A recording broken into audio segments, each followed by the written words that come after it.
बताओ रक्षाबंधनी में गई रही हाँ 1-1.5 महीना हो गईल। एकदम कितना चोरी ओरी बढ़ के कैसन कुल हो गईल बा। कैसन लागत गई रहनी घरे तबे कार रहबे कईल कुछ ना भी कुल छोटी छोटी रहे। देखो तनी मरद का कहता करता लेकिन जौन नैहर में जौन आनंद बा तो ससुरा में कहाँ मिली। कबो ना ससुरा में मिली। ई बाकी गोनी त कुल हमार सहेली आई रही से एकदम हाहा के ही एकदम कितना बढ़िया घूम फिर।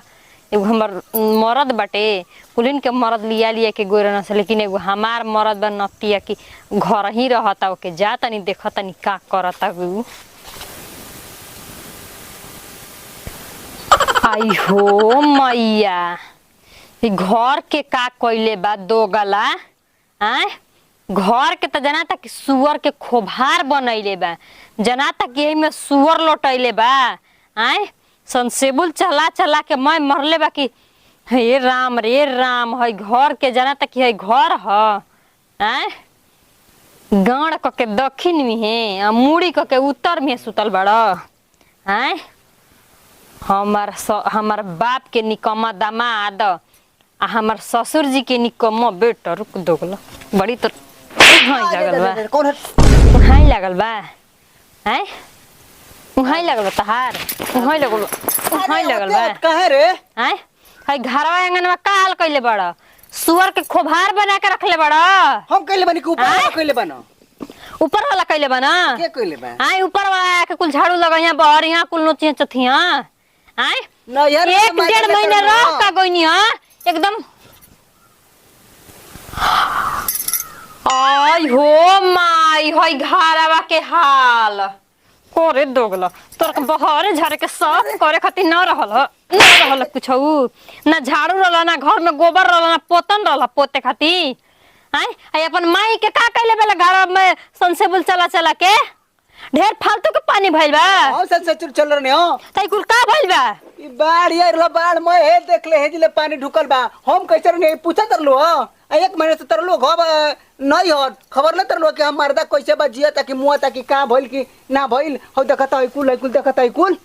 हां है हम चलल बनी मैं बाढ़ ढुकर रह घर में तो चल यार रैकेट पर सुता तर नहीं हो तो चल यार ना देखल रहला का चल यार घरवा तोरा छोड़ के चले ना ना ओते लतिया तलू आ जे जाई दित का कर तू कतु को नती घर छोड़ के अइला ह।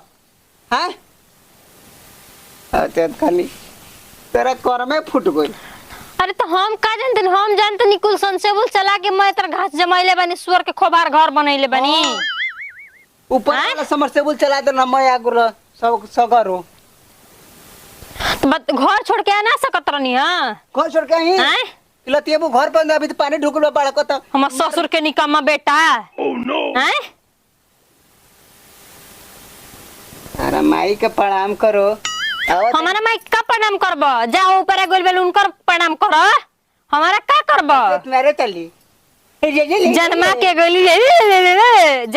गइली छेरा नियन ना कुछ लूर वाला बुद्धि बा।